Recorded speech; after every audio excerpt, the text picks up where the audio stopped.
What if some of the greatest war films ever made were hiding in plain sight, waiting to be discovered with a single click? These are not the blockbuster titles you already know. They are forgotten classics buried by time, shadowed by censorship, or lost in translation. From trench nightmares to aerial duels, these are 15 war movies you can watch on YouTube for free right now. Number 15, The Steel Helmet, 1951. It began as a tiny independent film that Hollywood ignored. Yet, The Steel Helmet from director Samuel Fuller turned into one of the most realistic depictions of war ever captured on film. Shot in just 10 days with barely any budget, the movie tore away the glossy myth of the Korean conflict and showed soldiers as fractured, haunted men, trapped between orders and survival. The story follows a weary American sergeant and a young orphan as they cross minefields and ruins searching for safety. But the safety never comes. Fuller's dialogue cut deep. His camera lingered on exhaustion, not glory. It was too honest for its time. The U.S. Army accused the film of being unpatriotic, even treasonous. Government officials pressured theaters to pull it, fearing it would lower morale during the Korean War. Behind the scenes, Fuller, himself a decorated World War II veteran, refused to soften his message. He shot scenes of racial tension among American troops and showed POWs being executed on both sides. It was brutal, but real. Critics were divided. Some called it savage genius. Others demanded it be banned.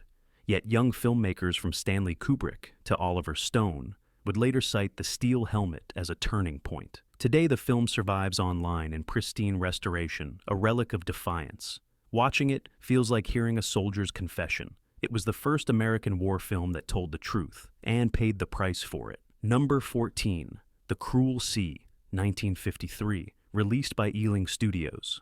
The Cruel Sea was not about victory, it was about endurance. Adapted from Nicholas Montserrat's novel, it told the story of British sailors battling German U-boats in the Atlantic during World War II. The film's power came not from explosions, but from silence, the waiting, the fear, and the moments when the sea itself became the enemy. Its reputation was heroic, yet melancholy. Viewers praised its realism and humility, but some wartime officers called it too bleak. The Admiralty hesitated before granting permission to film aboard real naval ships, fearing it might reveal military secrets.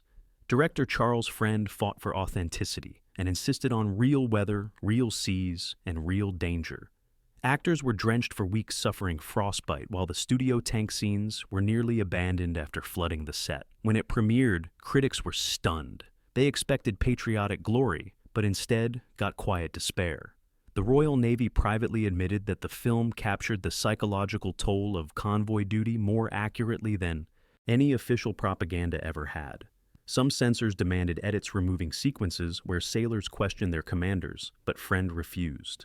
Over time, The Cruel Sea gained respect as the defining naval film of its generation. Its haunting closing line, about men who fought not for glory but for each other, still echoes through British war cinema. It stands today as a masterclass in restraint, a film that showed courage as endurance and victory as mere survival. Number 13, Attack, 1956. From the start, Attack was designed to make viewers angry. Directed by Robert Aldrich, it turned the traditional World War II movie inside out. Instead of celebrating heroism, it exposed cowardice. Jack Palance played a fearless lieutenant, while Eddie Albert portrayed his corrupt captain, a man more concerned with reputation than lives. The result was explosive both on-screen and off. The U.S. military hated it. Pentagon officials denied cooperation, calling the film anti-officer propaganda. Aldrich was forced to shoot with fake insignias and no access to real weapons or vehicles. Studio heads warned that theaters in conservative towns might boycott it. Some did. The tension carried onto the set. Palance, known for his intensity, nearly came to blows with Albert during one heated scene when the captain's cowardice leads to the death of his men. The realism was raw enough that some audiences believed they were watching a true story. Despite limited release, Attack became a cult sensation among soldiers who recognized its brutal honesty. It dared to ask what happens when leadership fails and courage alone is not enough. Critics later reappraised it as a moral study on command responsibility, decades before such debates became common. Today, Attack feels shockingly modern. Its themes of betrayal and futility resonate in every generation of war cinema. Watching it on YouTube now is like discovering a buried landmine of truth, still live, still dangerous, and still uncomfortably relevant. Number 12, Hell in the Pacific, 1968. Hell in the Pacific was unlike any other war film of its time.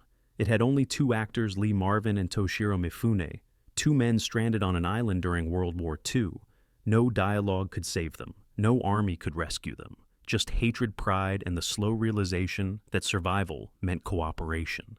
The film was directed by John Borman, who was already known for taking creative risks. He threw his cast and crew onto the remote island of Palau, where torrential rains and wildlife became daily obstacles. Marvin, a World War II veteran, struggled with flashbacks. Mifune, known for his fierce energy, refused to speak English off-camera, forcing the tension to feel painfully authentic. Borman wanted to show that war was not between nations, it was between men. The studio wanted action and explosions. He gave them silence instead. Distributors panicked when the first screenings left audiences unsettled. Viewers expected combat but got a psychological duel instead. Some countries demanded a new ending, one where both men die to satisfy moral closure. Critics were split. Some hailed it as brilliant minimalism. Others dismissed it as pretentious. Yet over time, Hell in the Pacific became a symbol of anti-war cinema, a haunting metaphor for the futility of hate. Its ending, ambiguous and dreamlike, still sparks debate today. When you watch it on YouTube now, it feels like an echo from a dying world. Two enemies realizing they are mirrors of each other, too late, too human, too lost. Number 11. The Bridges at Toko-Ri, 1954. At first glance, the bridges at Toko-Ri looked like a patriotic American adventure. Jets roaring, carriers gleaming, pilots fearless. But beneath that polished exterior was heartbreak. William Holden played a war-weary pilot in Korea, forced into one final mission that would test his loyalty, love, and reason for fighting. Directed by Mark Robson and based on James Michener's novel, the film's tone was more melancholic than triumphant. It asked quietly why good men must die in wars nobody truly understands. For a 1950s audience, that was a dangerous question. During production, the U.S. Navy cooperated, providing real jets and carriers. But when they read the script's ending, where the hero dies in a muddy ditch, the Pentagon demanded changes. They feared it would demoralize recruits. Robson refused. He argued that true courage lies not in survival, but in sacrifice. The tension grew so fierce that certain base screenings were banned. The studio almost shelved it. But when released, critics wept. The New York Times called it beautifully tragic. Real pilots wrote letters thanking the filmmakers for showing what it felt like to fly into hopelessness. Today it is remembered not as propaganda, but as poetry, a film that dared to look past victory and into the heart of loss. Watching it now feels eerily current, a reminder that courage without peace is just tragedy repeating itself. Number 10, Cross of Iron, 1977. Sam Peckinpah's Cross of Iron was chaos incarnate. Set on the Eastern Front, it followed a battle-hardened German sergeant played by James Coburn, trapped between a corrupt captain and the Soviet army closing in. It was savage, relentless, and deeply human. Peckinpah had already been called mad for the Wild Bunch, but here he took madness further. He shot the film in Yugoslavia, where political interference lost funding and breakdowns plagued every day. Explosions went off without warning. Actors were injured. Peckinpah reportedly drank himself sick, but refused to compromise. The story itself, German soldiers portrayed with sympathy, was revolutionary. American studios refused to fund it. European investors stepped in only to panic when they saw Peckinpah's first cut. It was brutal and poetic at once. Critics called it nihilistic, even obscene. The U.S. release was slashed by 30 minutes, softening its anti-war message. Yet, decades later, directors from Tarantino to Stone would call it one of the most honest depictions of war ever made. Coburn's performance, a soldier who fights only to protect his men, not his cause, became iconic.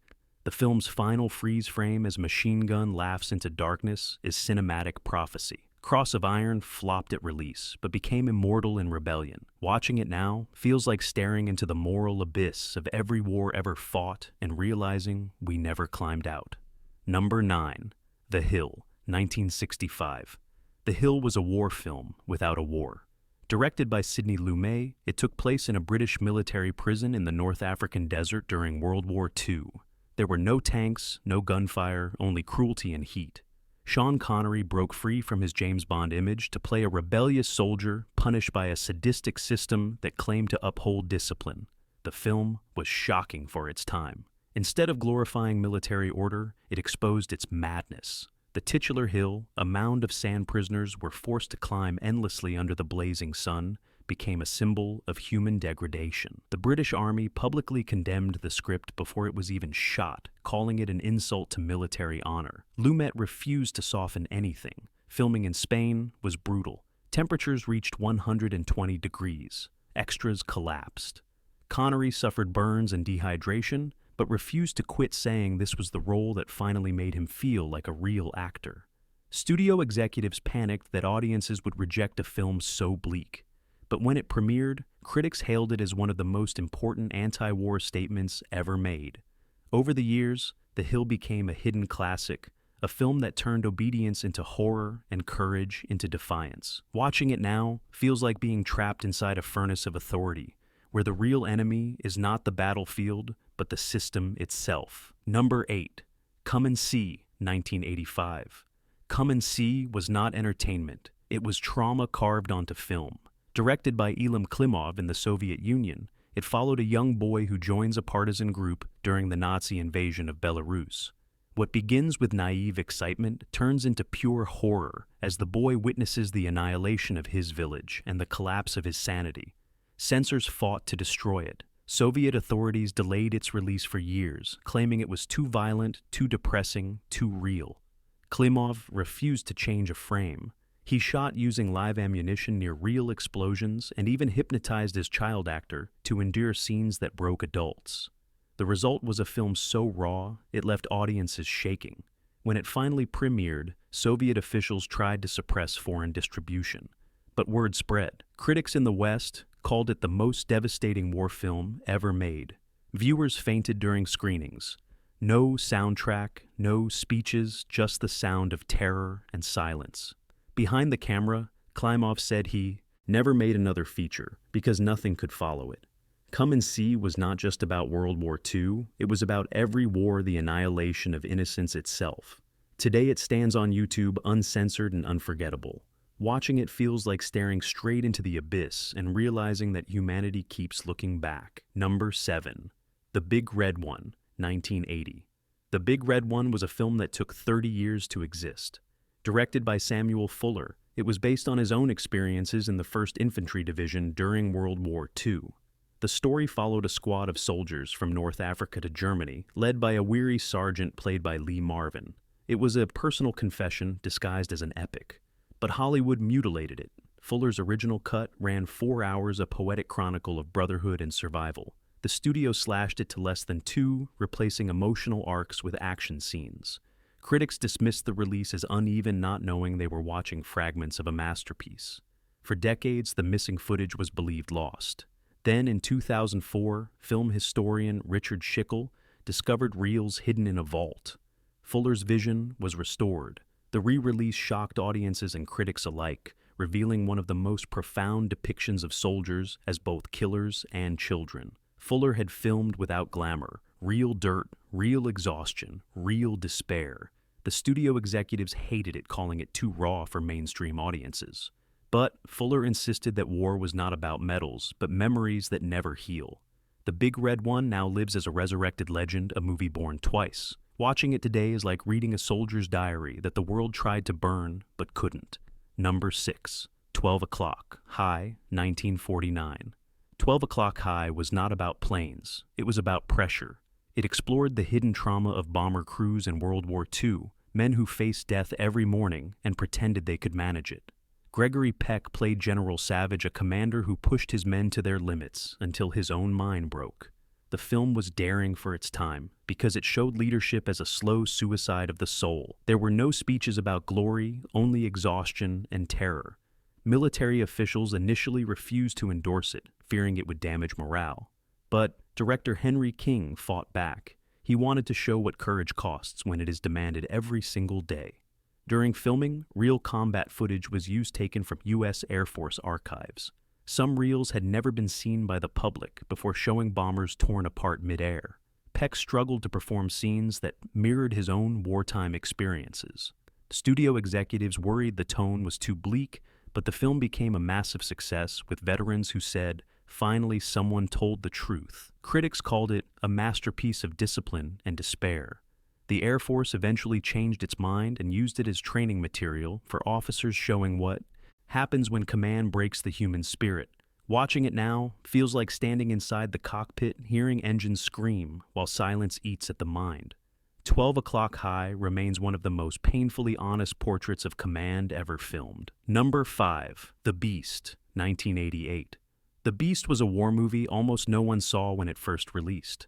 Set during the Soviet invasion of Afghanistan, it followed a tank crew lost in the desert, hunted by Mujahideen fighters. What made it unique was its perspective. The soldiers were Russian, but the film was American. It portrayed both sides with empathy and horror.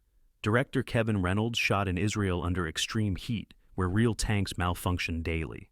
Jason Patric and George Zunza endured brutal conditions while explosions shattered equipment. The studio wanted a patriotic message, but Reynolds made something darker. He showed soldiers questioning their orders, losing faith in their mission, and facing revenge from those they wronged. When the movie was finished, Columbia Pictures panicked. They delayed release, then quietly buried it. Audiences never saw it in theaters. Critics ignored it. For years, it survived only through bootleg VHS copies whispered about by soldiers who called it the best war film nobody had seen. Decades later, The Beast resurfaced online, gaining a cult following. Modern viewers praised its moral complexity, comparing it to Apocalypse Now. It asked one devastating question: what if you were trapped inside the machine of war, and it turned against you? Watching it on YouTube now feels like uncovering a ghost of the Cold War, a film that speaks to every soldier lost between duty and conscience. Number 4. The Hill of No Return, 1992. The Hill of No Return was a Taiwanese epic that most Western audiences never knew existed. Directed by Wang Tung, it depicted Japanese occupation and the human cost of survival in a war-torn village. It was long, slow, and devastating, but for those who found it, the film became unforgettable. Shot entirely in the mountains of Taiwan, the production was grueling. Actors lived among real villagers enduring monsoon rains and physical exhaustion. Wang refused to use artificial lighting or sound stages. He wanted the film to breathe with earth, wind, and pain. The government at first refused funding, saying it was too political, too bleak. Wang persisted, using his own savings and the support of local veterans. When released, it shocked audiences in Asia. Instead of glorifying resistance, it showed how civilians turned against each other, how survival destroyed compassion. The censorship board nearly banned it for depicting Japanese brutality too graphically. The runtime, over 3 hours, also made distributors panic. But critics hailed it as a masterpiece, a film that captured the soul of a nation haunted by memory. Over time, it vanished from theaters and was forgotten until resurfacing online decades later. Watching it YouTube today feels like walking through living history. Every frame aches with loss, every silence screams with guilt. The Hill of No Return stands as a monument to pain that refuses to fade. Number 3. The Odd Angry Shot, 1979. The Odd Angry Shot was the Australian war film that dared to break silence. It followed a group of SAS soldiers fighting in Vietnam, but it refused to glorify anything. No heroics, no speeches, just waiting, sweating, and trying to stay sane. Director Tom Jeffrey crafted something raw, something so honest that veterans who saw it said it felt like being back in the jungle again. The film was shot with almost no money. The cast, including Graham Kennedy, John Jarrett, and Brian Brown, lived in rough conditions in the Queensland bush. The crew used real military advisors to choreograph the firefights, but most of the film focused on boredom, loneliness, and dark humor between missions. The government at the time hated its anti-war tone. They refused to support or promote it. When it premiered, audiences were divided. Some thought it was disrespectful. Others called it the first Australian film brave enough to show what war really looked like. It became a quiet hit among soldiers returning home who said finally someone understood. Behind the scenes, the realism took a toll. Actors suffered dehydration, snake bites, and exhaustion. Yet the camaraderie was real, and so was the pain. Today, the odd angry shot stands as one of the most human portraits of soldiers ever made. Watching it now feels like sitting beside them under the rain, listening to laughter fade into fear. Number 2. Stalingrad, 1993. Stalingrad was the German answer to every sanitized version of war ever filmed. It was not about victory or defeat. It was about annihilation. Directed by Joseph Vilsmeier, it followed German soldiers trapped in the frozen ruins of Stalingrad as their ideals and sanity collapsed with the city around them. Shot in sub-zero temperatures, the production was a nightmare. Actors wore soaked uniforms in real snow and collapsed from hypothermia. Vilsmeier insisted on shooting without studio lights, relying on natural light to capture the gray, lifeless horror of the Eastern Front. It was realism bordering on madness. The German government refused to fund it, at first saying audiences were not ready for another national wound. But Vilsmeier raised private money and shot it anyway. When released, it shocked the country. Critics called it unflinching and merciless. Some theaters refused to show it, calling it too depressing. Yet audiences lined up. They recognized truth in its silence. Behind the scenes, many of the cast were descendants of real soldiers who fought there. Some wept on set. The film won international acclaim for exposing the brutality of blind obedience. Watching Stalingrad today on YouTube feels like standing in frozen history. It does not glorify or condemn. It simply stares into the abyss and refuses to look away. Number 1. The Burmese Harp, 1956. The Burmese Harp was not about fighting. It was about forgiveness. Directed by Kon Ichikawa, it followed a Japanese soldier stranded in Burma at the end of World War II who becomes a Buddhist monk to bury the dead left behind. It was haunting, poetic, and almost spiritual in its quiet power. When it premiered, Japanese audiences were stunned. For the first time, cinema portrayed their soldiers not as heroes or villains, but as broken human beings seeking redemption. The government initially censored scenes showing mass graves and war crimes, fearing international backlash. Ichikawa refused to remove them. He said truth must not be hidden, even by peace. Production was painful. Filming in tropical heat with minimal resources, the crew battled disease and exhaustion. Yet what emerged was timeless beauty. The film went on to win awards across the world and became one of Japan's most cherished works of art. Decades later, it inspired a remake, but nothing matched the original's sorrowful grace. The music, the imagery, the silence of a man walking among the fallen made it unforgettable. Watching it now feels like attending a funeral for all wars. The Burmese Harp remains a hymn to compassion, born from devastation, a film that teaches that the only victory worth having is peace. 15 films, 15 mirrors held to humanity's darkest hour. Some banned, some forgotten, some reborn online for a new generation. Each asks the same question: what did we really win? So, which one moved you most? Which story deserves to be remembered again? Let us know below, and make sure to like, subscribe, and share the truth that still echoes through time.